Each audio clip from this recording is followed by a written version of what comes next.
Hi, everybody. It's Dr. Lori, and this is Ask Dr. Lori. This is where I take your questions, and you get all kinds of information as I answer your questions. So put those questions right in the comment section, and we'll go through them, and I will answer them. We're trying to focus on, is it valuable, right? So you have something, you want to know whether or not it's valuable. Try to make sure that your questions are broad enough that everybody who may or may not have an item like yours can benefit from the answers. Here's the first question. Don't forget to type yours in. Can you tell me how to take care of a pastel chalk drawing that is an original of a ship done around 1943 to 1945? It's not framed. That's the first problem. It needs to be framed. In order to protect your artwork, you need to frame your artwork. Pastels, of course, can start to flake, basically. So you want to make sure that you have a professional mat, acid free, and you want to make sure that a piece of glass is on top of that mat. Do not put a piece of glass right up against the pastel in a frame. It needs a frame. The frame protects artwork. No matter what artwork it is, frames are a very good idea. So thanks for that question. And remember to have your questions coming. A lot of you are, of course, on the website and you're not sure of something. Here's the biggest problem that I see. You guys don't read. You don't scroll down. You're too busy ready to click on a web page before you even start to actually take in any of the information. So please read as best you can, the information. It will certainly be more helpful to you that way. Don't just start clicking when you get to one of the web pages on our site, but read and scroll down, because most of the information you're looking for is right there on the page. You just might not have scrolled down far enough. So questions galore. Anything you want to ask me, I will answer it. Hi to everybody. Thanks for being with me. Of course, super chats and super stickers are available. Whatever you can do is a big help to us, of course. We appreciate everything. I appreciate, of course, you watching the channel and sharing the channel. What's the earliest time period that spring ring clasps were used on jewelry? That's a good question. Spring ring clasps were used in the early 20th century, so the early 1900s. You're going to see a lot of different types of clasps as you see them, and many of them are variations on spring rings. So those are the ones that actually, excuse me, that actually are circular, and you push on back on a little tiny element, and then it comes back, and that's how it, once you hook it, it comes back, and that's how you hold the piece together. These kinds of things, a lot of people are trying to use that kind of information in order to date a piece, and that could be very dangerous. That could not be a particularly smart way to do it, because you could have a new spring ring clasp placed onto an older piece of jewelry. And you might be saying, oh, well, the spring ring is from this particular time period, so the whole piece of jewelry, the whole necklace must be from that time period. And may not be the case. So again, you want to think about that. The information in these Ask Dr. Lori Lives can help you a great deal. I suggest you take notes. I suggest you replay it. You'd be surprised at how much information is here that you're saying, oh, yeah, she did talk about that in this particular one. So, and watch it again. That's always a good idea. With the Barbie movie being so popular, everything Barbie seems hot. That's true. She has the #1 mint Barbie in box. Yeah, that's great. What's the best place to get top value? There's a couple of different places to get top value. And first of all, what you need is an appraisal. Of course, I'm going to say that, but I'm saying that because for your own good, if you just take the appraised value from the auction house, you may not be getting an unbiased appraisal, and you may not be getting something reflective of the whole market. You might have found an auction house that doesn't sell that many Barbies, so they know that they don't have the people, the collectors who are ready and buying for those. So they may know that they're only going to command a lower amount than a lot of other places. So an appraisal will show you not only, of course, the full market, right? If you got an appraisal from me, but it will also show you, in fact, similar sales records where similar pieces have sold. So that becomes extremely important. But you're absolutely right, and I've been saying it all over the place, that now with, of course, the Barbie movie, and actually since it premiered, the Barbie movie and Barbies in general have become sky-high valuable. Just did a video call just the other day with another collector of course, Barbie pieces, and they're going very, very well. So you want to think about that. Thank you very much for your super sticker. I appreciate it. The other thing that you want to think about is anytime that an object comes to an anniversary, reaches 50 years old, reaches 100 years old, that kind of thing. Or anytime that a particular event happens that relate to a collectible, right? So if you have John F. Kennedy collectibles and all of a sudden the anniversary of his assassination is coming up, they're going to spark the market. That's very commonplace. But you need to know about these tips, these insider tricks for, of course, a lot for the market and how these collectibles will bring more money. I'm going to teach you how as long as you watch this channel. Any market for original or rare mistakes Beanie Babies in good condition with original tech. Oh, no, there's no Beanie Baby market. You're all asking me about Beanie Babies, and now you're going, is there a market? Of course there's a market. And there's a market for those that are in good condition. There's a market for those that have specific ones, you know, from different years or made in different places or such. I talk a lot about Beanie Babies, and I've listed some of the most valuable ones on our website. How do you do that? Go to drloriv.com, and then in the search, the little magnifying glass, just type in Beanie Babies. You're going to see a load of information. A lot of it is also videos right from this channel at drloriv.com. Yes, absolutely, they're valuable. You have to decide how valuable are they, and then what's the market doing right now. Remember, lots of people talking about collectibles like Beanie Baby ahead of course, the new movie with Zach Galifianakis about Beanie Babies and the Beanie Bubble. So, yeah, they're a big deal. They're a big deal. Those types of things always collectible. Susan, I have a Teen Talk Barbie from 1992. Oh, wow, that's nice. Dying to know if she has the math phrase. Will I lose value if I replace her as I found her, or is breaking the seal where I lose value? If it's in an unopened mint condition box, I think you should not let curiosity get the cat, right? What that means is, I know you're curious and you want to find out what she actually says, but I will say to you, it's a good idea for you to keep her in the box and not break the seal. If you break the seal, you don't any longer have a mint condition in box or in package piece, and that can impact value significantly. So leave it in the box, leave the box intact, you know, and go from there if you're going to sell her. But that's a cool one. That's really a cool one to have. Barbie's big. A lot of things are big too. It's your first live. Hey, nice to see you, Jennifer. Thanks for watching and sharing. Is there a way to tell while thrifting if jewelry marked Tiffany is authentic? There's a lot of ways. A lot of ways to tell if you have an authentic piece of Tiffany jewelry. It has to do with the mark. It has to do with the quality of the actual object. There are a lot of fakes out there, and you're going to see the fakes online, and you might see them thrifting too. And I do talk about them in my thrifting videos. I hope you're enjoying the thrifting videos. I get a lot of criticism too. Many of you love them, but many people are criticizing some of the videos too. If you really have a comment and you want to say, hey, you know what, I disagree or I agree, I want to see those comments there too. But a lot of people are saying, oh, well, you know, this happened and Dr. Lori's doing this and Dr. Lori's doing that. I reveal everything that I'm doing. So don't listen to all these people who think or are acting like they know what I'm doing. I'm telling you what I'm doing. And the other thing that you really need to do, a lot of you are so kind and you say, Dr. Lori, I just wanted to tell you that you're really helping me and I appreciate you and all this. I appreciate all of that, just as I do the super chats and super stickers or the tip jar, you know, on our website. But basically what I want you to do is find those websites where, if you had a good experience with me, find the websites where these people are saying things that are not so positive and explain your good experience, because I know many of you are out there because you're kind enough to tell me. But you don't only tell me, tell others, because I want everybody to have the opportunity to succeed with you, right? I want to be able to help as many of you as I can. So thank you very much for sharing the channel, and thank you for your contributions, Jana.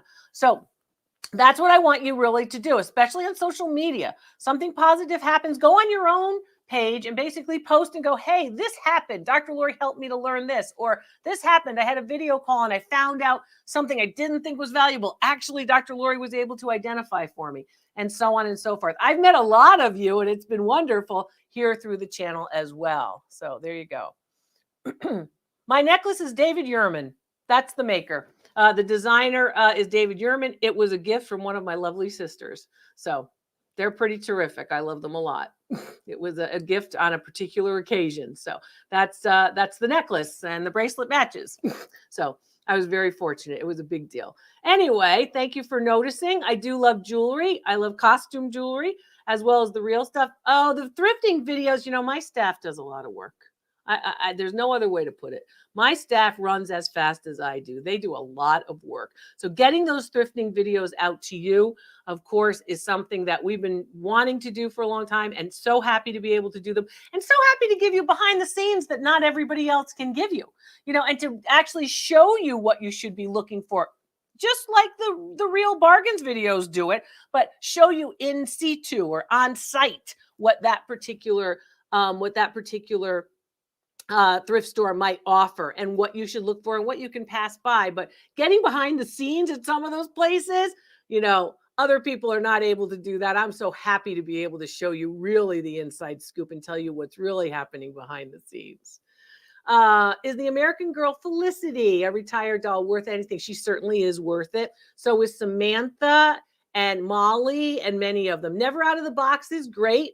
It's a cast and crew gift from the movie. Oh, that's great. I think that's terrific. So yeah, that's a great example. And also it connects multiple antiquing or vintage collecting categories. So whenever you have something that mates into more than one category, it increases in value, right? So for example, your piece, it's a mint in box. It's from a movie. It relates to American Girl dolls, and it relates to the history of that particular American Girl doll.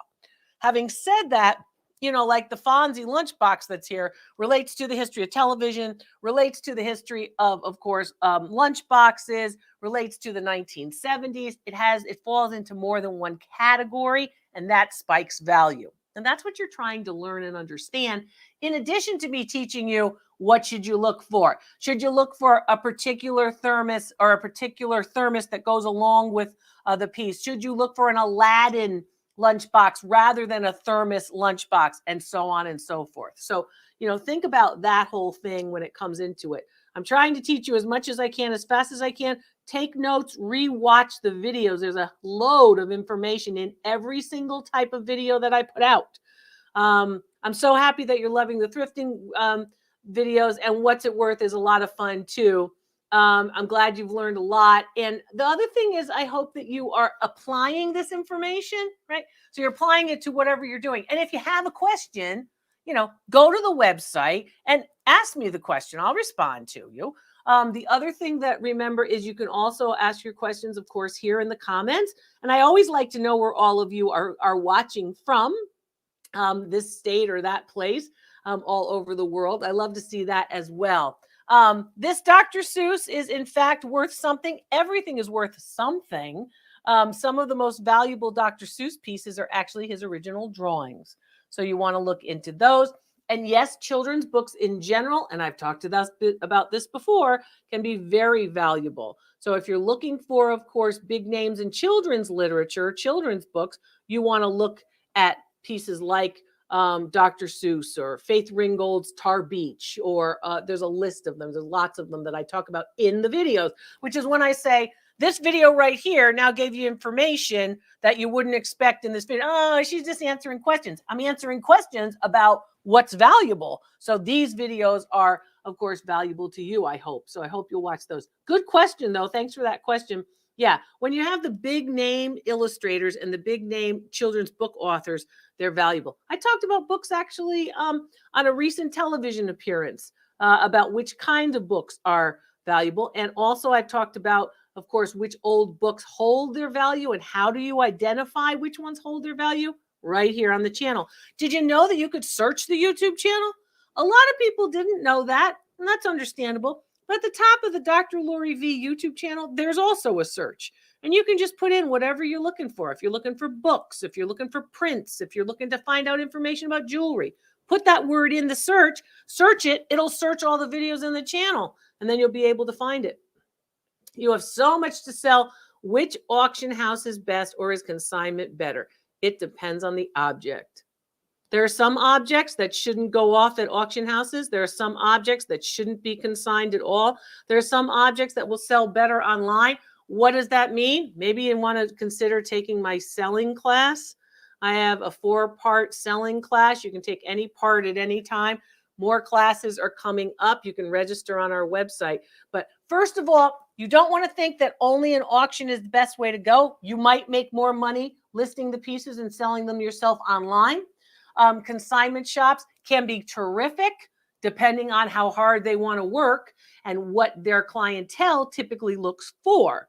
It also matters what area of the country they're in and what they specialize in. So if you have a consignment shop that does really well at moving furniture, maybe that's not the place to resell your fur coat. So you've got to think about these kinds of things, and I'm going to help you do that. But the selling class, ultra popular. Get your seat because, you don't want to miss out. And you can register there online. Teddy Rumpkin lunchbox and thermos. It's in wonderful condition. If you want to know what it's worth, you can also submit a photo. The lunchbox market has done pretty well and stayed pretty firm, pretty even keel, pretty stable. But you can submit a picture to me of your lunchbox so I can assess its condition at drloriv.com. It's right there on the when you first come to drloriv.com. Right there, it says send photos, get reports. See the little icon of the camera? Click on it. Read the directions to fill out the form. It's really easy. All you got to do is fill out the form and submit those photos. I will reply. And I will reply to you. I'm the person who looks at all of those pictures. She can't possibly do that. I do that. Those people who are talking like that are wrong. They don't know what I do all day. So yes, I do that. And the other thing I do, if it's not worth the cost of the appraisal, if the piece is really not worth it, I'm going to say, don't bother. Don't go forward. Don't continue to submit photos. Don't do anything. It's not worth the cost of the appraisal. Don't waste. I won't charge you. I won't ask you for anything. And I'll just tell you that out of the chute. People say, oh, she can't possibly do that. I do that too. So these people who are saying things that I do or don't do, don't know. I know what I do. If it's not worth it, I'm telling you right there, because I wouldn't want to pay for something and then find out it's not worth what I paid. So that's not happening, not on my site. I am a know-it-all. That's not true. I am not a know-it-all. I am someone who wants you to succeed. And I am someone who is spending an awful lot of extra time that she doesn't really have to spend to try to help you to succeed. So when you say, I understand you're being respectful and that's fine. And you're all entitled to your opinion. If you wanted to say that not respectfully, I would understand that too. I'm not trying to scold anybody. I want you to understand it, because once you understand that concept is yours. That information is yours and you can do anything with it. And a lot of you who have been listening to me realize that, you know what? She's teaching me a lot of stuff that's going to make me either a lot of money or that's going to help me build a beautiful collection for myself, which also has value. So I know you're being respectful and all, but no, I'm not a know-it-all. I don't see it that way at all. And if you ever tasted any of the food I made, you would know that I don't know much about that. I'm not a know-it-all in the kitchen, that's for sure. Thank you very much, Pastor. It's nice to see you. Thank you for your support. I appreciate it. We're doing visits all over. Antique shops, museums all over. I'm glad you enjoy those particular videos. I hope you enjoy all the videos, because all of them are chock full of a lot of information that's not only informative and educational, but fun. So it's a lot of fun to see the objects. And I've seen so many, and we've brought you so many interesting objects and videos. I hope you will use the binge link. We set that up to make it even easier for you, so you don't have to go searching for videos.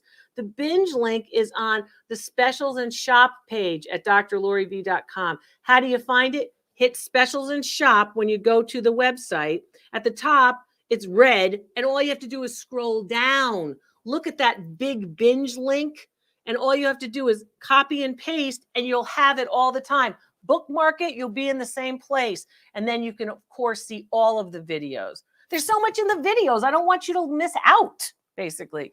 And there's all different types of videos where I'm on, I'm in a thrift shop, or I'm doing real bargains, or I'm with other TV hosts or the such. So I'm so glad that all of you are doing well. So many of you have done well. And I want to hear about the success stories right here in the comments. And I want to hear some more questions right here in the comments. What do you want to know? You want to know about my necklace. You want to know about Fonzie lunchboxes. You want to know a little bit about, of course, the videos and such. What else do you want to know? Have you been on my website? Someone wrote recently about the website. Oh, do I have to really read? Yeah, you have to read. And if you don't want to read, then go over to the website portion that's videos and click and watch. We're not trying to make it stressful for you. We're trying to make it easy for you. So questions, keep them coming. Anything you want to know. I have a nice water scene picture. Okay. It has the name Leo Twait done on the side of it. Do you think it's worth anything? I would need to see the piece, right? And again, the photo, the questions really have to relate to a lot of people wanting to know this information. So I'm assuming that a lot of other people don't have works of art with that particular artist name on them. So again, landscapes, you said it was a water scene. Landscapes, in fact, and seascapes can have a lot of interest and value. A lot of people do collect them and like the sort of placid, serene nature of that type of art. So typically they will have some value. I suggest you send me a photo. What does it hurt to send me a photo and fill out a form? It's easy. Doesn't cost you anything. And then if you want to report, then you can go forward and get a report if you want to do that. But let me take a look at it and review it. So thank you very much. I'm so glad that our friends from everywhere are enjoying the channel. There's all kinds of information here, a lot of fun too. So thank you. And our community is cool. The class with appraisals is so much fun. A lot of people enjoy that. And we have a great community, and it's nice to meet each other during my classes and also right here. I'm sorry, I missed that question. Can you explain again there are two signatures on artwork? Okay, let me see if I've got this right. You want to know why a work of art would have two different signatures. There's a couple of different reasons. First of all, certain prints may have two signatures. One might be the artist who actually painted the original work of art, and then one might be the printer who is printing a reproduction of that image from the original artist. That's one way. The other way is if you have two signatures of the same person. That's usually found on prints as well. So maybe you have a Marc Chagall print, right, or a Picasso print, and it might say Picasso right within the area of the image. And then there might be in the margin another image, another signature that says Picasso. That's called signed in the plate and pencil signed. That's typical also in prints. Do I talk about prints on my website? Yes. Have I talked about prints and explained this stuff? Of course, in other videos? Yes. So you can watch those again, or you can take notes right here and rewatch it again if you didn't catch it. So yeah, there's a lot of reasons why two artists would be signatures would be on the same work of art. I sold a Roman necklace for the $200 like you said I could. Why does it crack you up? You thought I wasn't truthful? I told you would, right? So it's helping with the son's college. That makes me so happy. I can't even tell you. It's going to help to educate a child. It's going to help to put food on the table. It's going to help for you to go out with your girlfriends and just have fun. It's going to help in whatever way. That's terrific. I'm happy for you. And thank you very much. And those of you who have succeeded, support the channel, watch the channel, super chat, super stickers, but most of all, keep learning, keep learning. So I think that's great. I'm so happy that you were able to do this and that you're able to, of course, succeed. And I'm here to help you do it. I'm trying to share all this information that I received, trying to share all of this, knowledge from all my years in school and all my years in major museums and all of my years teaching and being an appraiser. That was also an education. People forget that. I'm so glad, Brian. I'm so glad. Thank you very much for the super chats and super stickers. And I'm glad the appraisal process was easy. You need to tell other people that. But thank you very much for supporting us in this way, because this really is helpful. A lot of people say that. They go, I don't know what this is, Dr. Lori, or I don't know if there is really a market where I live, or how do I really get this to market? What should I do about shipping? What should I do about, and we talk, what should I do about marketing? How do I get potential buyers? So that's what we see. So I'm so glad that you believed in me and you being successful, Steph. That's great. And thank you very much for your support of the channel. Lori, thank you very much. All of you, of course, have been wonderful with respect to enjoying what we're doing and also going out and thrifting yourself and having some fun. We're looking into, of course, groups together of us all going. So that's a lot of fun. Oh yeah, Auction Kings. Oh gosh, Auction Kings is so much fun. Oh yeah. Auction Kings. If you haven't seen Auction Kings, on I appeared on that show and did appraisals on that show for a few seasons. Very popular auction show from Discovery Channel, and you probably know me from a lot of different channels. Of course, I'm working with History Channel and Pawn Stars Do in America. Maybe you've watched me on Netflix, The King of Collectibles, but a lot of shows are out there. Auction Kings is in reruns. They ceased production a couple of years ago. It's a couple of years now. So, my binge link is better than TV. I appreciate that. I think the binge link is a lot of fun. And there's a lot of entertainment for everybody, for kids and grandkids. I hear a lot about grandkids. I love to hear about little kids and how they're enjoying, of course, learning about collecting. It's a lot of fun, too, to see that everybody's sort of working together and playing together with their collections. There's nothing like it. It's so much fun. So much fun. Yep. So questions, keep them coming. Hi, Linda. I bought an Orient and Flume paperweight. Okay, at a yard sale. Signed L. Richter. Okay, I'm having trouble finding another to compare for an idea of value. It's blue with an etched owl. Okay, let's talk a little bit about this. You're having trouble finding another one. So say you did find another one. Say you found two other ones, and one of them said it was worth $1,000, and one of it said it was worth $100. Now what do you do? Who do you believe? Right? Do you know anything about these people who are putting numbers up? Do you know anything about these people or how they're actually, even if they sold the things, if that's an accurate representation of the market, right? If one sold for 1,000 and one sold for 100, it's not. You need an appraisal from an unbiased source, not someone who's selling objects, not someone who's trying to buy objects from you, but an unbiased source. And that's where people say, oh, okay, because someone could not know what they're doing if they sold it for 100, and someone could be trying to inflate the market if they're listing it for 1,000 because they got 2,500 others of them back in their inventory. They want to inflate the market. So be careful when you just go looking around the internet saying, I'm going to just follow Susie over here. She seems to know what she's doing. Oh, no, wait a minute. I found Sam over here and he's doing something totally opposite. So, don't be a person who's following the blind. You want to be careful about this too. Lisa, it's nice to see all of you, and thank you very much for your support. Your support helps us make more videos. Just that simple.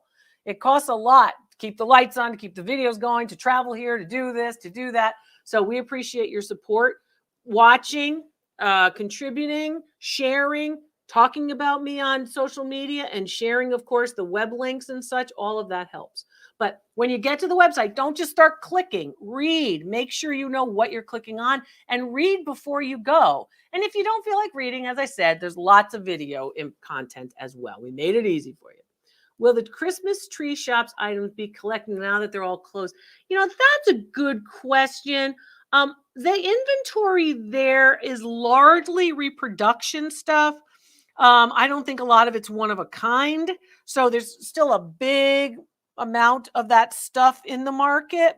And then the Christmas tree shops are not all that old. I would say that some of it could be collectible down the road just because you can't get it right anymore.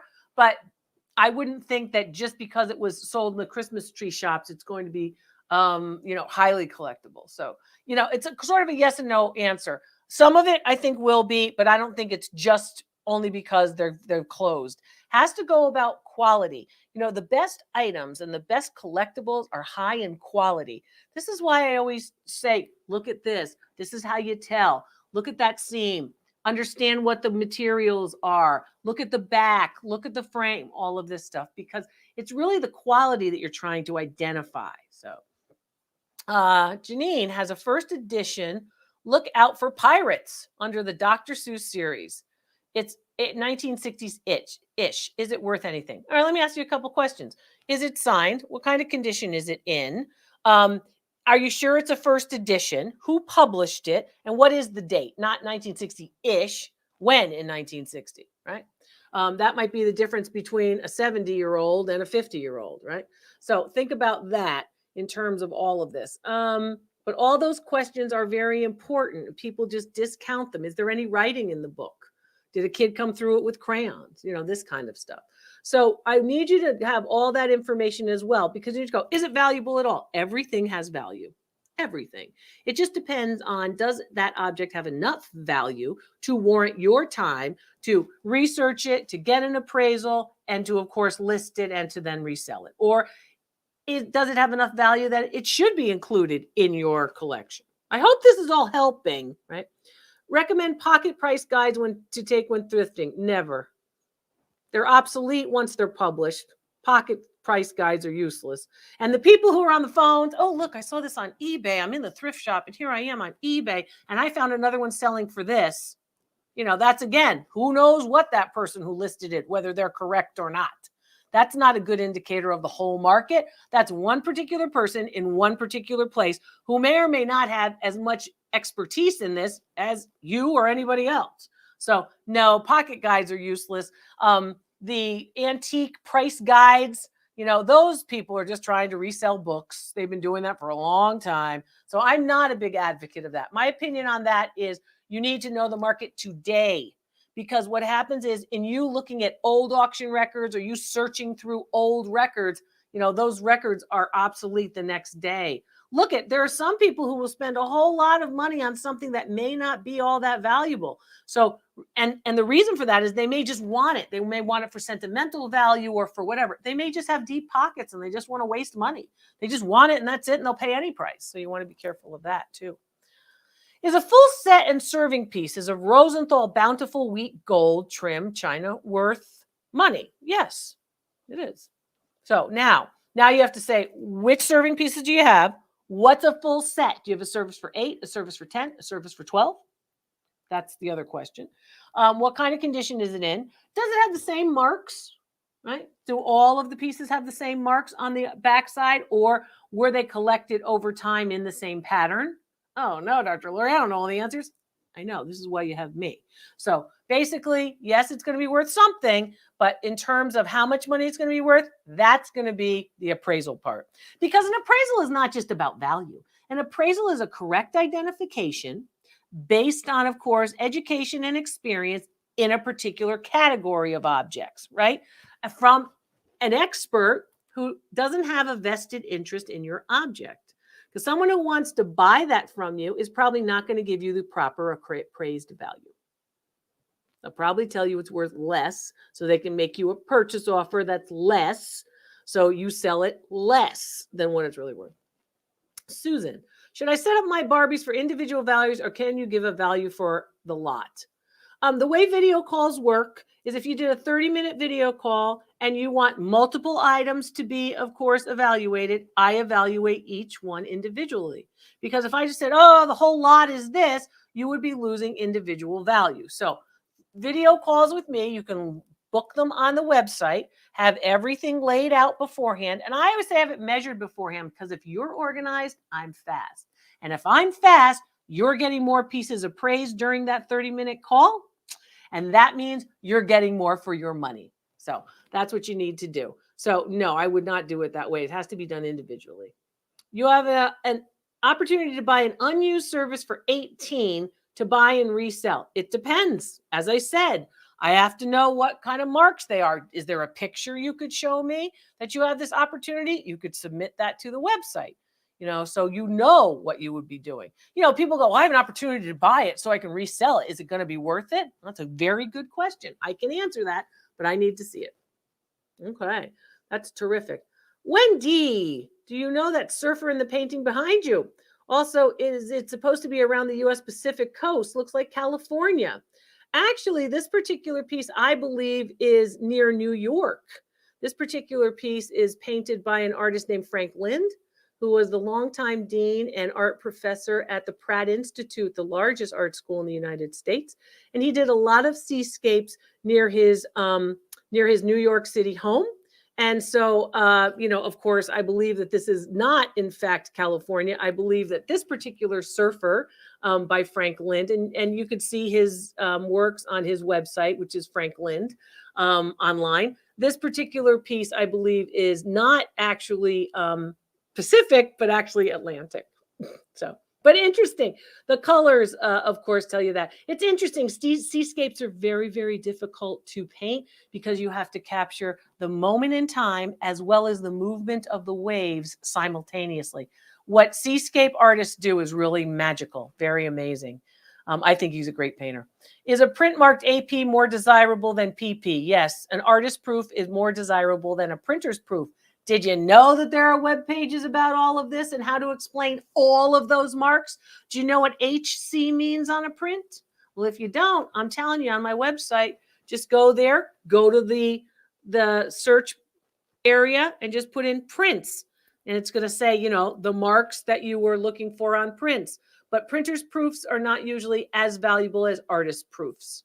The printer proofs it. Sure, he's going to proof it. You would expect him to proof it. He's doing the work. The artist only comes into the print shop to proof it on very, very rare occasions. So usually it's worth more. How about it? Very good question. There's a question that's going to help everybody, right? And there's a question that if you replay this particular video or you send it to your friends, everybody's going to go, oh, I didn't know that. I thought she was just answering questions. Yeah, I'm answering questions that are going to help you. So that's a great question. So others, we're still taking them. Hi, Jackie. Would you ever go through vintage Etsy shops and curate a collection of items like Martha Stewart did recently? I typically, during video calls, will go through auctions and I will go through Etsy shops for people. People say, Dr. Lori, this is my Etsy shop and I don't know if I'm pricing things properly. So could you, in fact, do that for me? So sure, yeah. I'm pretty sure that if you know, if it's good enough for Martha, sure, I guess it's good enough for me. I would think that there's probably some kind of relationship. I don't know this, but some kind of business relationship happening with her and Etsy, maybe not. But I would think so. But I would certainly do that. The other thing that I think is very important for many of you is to realize that is really to have an expert like me. There aren't a lot of other experts like me, but have an expert like me look at your shop and say, this is worth that. That's priced too high. That's priced too low. You should put this keyword in there. Very similar to what we do in my selling classes. And yeah, that's a lot of people do that on my 30-minute video calls. So yeah, it's a good idea. Bought a large bin of Krytheim china for $8. Okay. It's not a complete service. No cups or saucers. No cups or saucers. You need cups and saucers. Should I sell it as a lot or in parts? Well, you don't have cups and saucers. So if it were me, I would sell it as here are the dinner plates, here are the salad plates, here are the bowls, you know, serving pieces and such. You're still going to do okay. It was only $8. You know, you did well. But no cups and saucers is not a complete set, not by a long shot. If you can't have a cup of coffee with your dessert, you know, that's a problem. Have you heard anything about Louis Vuitton putting chips in bags in lieu of date tags? I'll tell you what, I think technology is impacting all of the markets, right? This idea of you having actually a chip, a chip which would identify the bag, you know, is going to, of course, be pretty helpful. And it's going to cut down a lot of costs for them. And it's also going to help to stop with what is a huge, huge, huge market for, of course, fakes and phonies when it comes to the high-end designers. They've got to do something about this. So yeah, that's what I've seen that. And Andreas Roth painting worth anything. Okay, show of hands. Does anybody else care about Andreas Roth? Yes, it's going to be helpful. Yes, it's going to be, of course, valuable. And yes, I can look at it if you submit the photo. But most of the folks are like, I don't know who Roth is, and I don't care. So we've got to get those questions that will help everybody. But sure, I'll take a look if you want to send a picture to the website.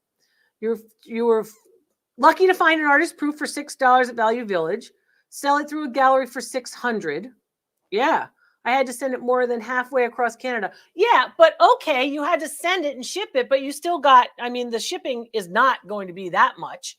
You know, it's certainly not the $600. But I will say that that's very, very good. And that's what I mean about being able to identify the quality. That's why I'm trying to help you with all of my videos. The thrifting videos and all of them will help you to spot those valuable pieces. But that's excellent. That's excellent to get something for $6 and sell it for $600. Why? Because people don't always know what they're donating. People don't always know what they're giving away at their yard sale. People don't know what they're putting in the dumpster when they clean out grandma's house. I have been saying this for more than 25 years. I didn't just start this yesterday. I didn't just start this with, oh, let's have a YouTube channel like a lot of these people. I've been doing this for 25 years with 3 degrees and work in museums. So if you want to not, oh, I'm not listening to her because she's a know-it-all. I'm not listening to her because she sounds crabby today. Guess what? It's still going to help you no matter how I sound. And remember this, I care about all of you. I want you to succeed. I want to see you get that job you wanted, change your life completely, decide that you're going to be a reseller and do this and enjoy what you do every day. Can't tell you how many people tell me, Dr. Lori, you changed my whole life. That's empowering. That's fantastic. We can do unbelievable things, move mountains together. So that's why I want you to watch the videos. That's why I want you to rewatch the videos. And thank you for supporting the channel in any way you can. Super chat, super stickers, watching, sharing, commenting on social media, whatever. But, get with our community because I'm helping a lot of people do great and you are doing great. And that's what I like to see. Thanks for these questions. Thank you so much. I'm so glad. I love all of you too. Let's see. What do you think of sterling silver with platinum overlay? There's special marks. Okay. Well, to put platinum over sterling silver, not my favorite. But I will say gold overlay over sterling silver has been popular for a long, long time. If it's done well, and I've seen some pieces where they're inexpensively made, like gold overlay, and then the gold starts to flake off. That's a big problem. But most of the pieces that are sterling silver with gold overlay will have both marks. It'll say sterling or 925, and then it'll also say 585, for 14 karat gold, or it might say 14K for the gold plating overlay. That's possible. Fineness marks for gold and silver is on my website. 2 web pages, fineness marks. You can print them out, you can write them, you can save them to your phone, whatever you want to do, screen share. But basically, those are very important because they tell you those marks that you need to look for with the loop that you need to get, if you didn't get the loop yet from my channel, from my website, with the loop, so you can see those little marks. Once you see those marks, you know that you're going to be on board with a good piece. So yeah, I'm not crazy about silver, platinum over sterling silver. But I have to say that that's what we're seeing. The museums that I have worked in as a director and a curator, and these are major museums across the country, have purchased works of art, yes, paintings. They mostly rely on donations. However, and they also rely, of course, on memberships. So if you go to a museum all the time in your town and you're not a member, consider becoming a member, You get a discount at the little museum shop or something like that. But basically, becoming a member of a museum is the way museums stay alive. Museums also stay alive through grants from maybe the NEA or the NEH, National Endowment of the Humanities, National Endowment of the Arts. Big donors, big companies, big businesses in the particular community usually help museums. And yes, they do buy works of art. Some pieces are donated, whether it's from artists or whether it's from donors who want to get a tax deduction. But museums have a lot of issues. It's hard to keep the lights on in museums. And I've worked in really ritzy high-end museums, and it was hard for them to keep the lights on too. So yeah, that's a good question. And thank you very much. Thank you very much, Dr. Rasha. It's good to see you. I appreciate very much your support. Your support means a lot. All of you who are doing great things to help. And I know when I see this, I know that it means, you know what, Dr. Lori, you're helping me. You're helping me. I'm getting this. I'm learning and I'm succeeding. I know, and not to reveal too much information, but many of you have been in classes and have said to me, Dr. Lori, you gave me this appraisal. I was able to market it in using your techniques from your class on selling, and I sold it for top dollar. So I think that's really great. Thank you very much, Pastor. It's always good to see you. And many, many of you are having this opportunity and you're starting to say, I can do this because you can do it. And I'm going to help you do it. I like making Lori lists. Oh, this is good. What's this, Cheryl? For different categories of items and saving them in a note program on my phone. You're so smart. That's a great idea. So this is a list of this category of what to look for, and this is a list of this category of what to look for, so you have it handy. Thank you for sharing that. That's what I mean about the community. That was sweet of her to share a great tip. That's a great tip. I appreciate that very much. That's great. That's going to help all of you. And it's going to help me too. I should start doing that too. To list things and I think, oh yeah, I got to tell them that. Oh yeah, I got to tell them that by category. That's a great idea. Always collect in a category too. Well, with that great tip, I'm going to tell you this great tip. Don't forget to use the search feature at drloriv.com and right here on the YouTube channel. I'm Dr. Lori. Keep it up. I'll see you next time.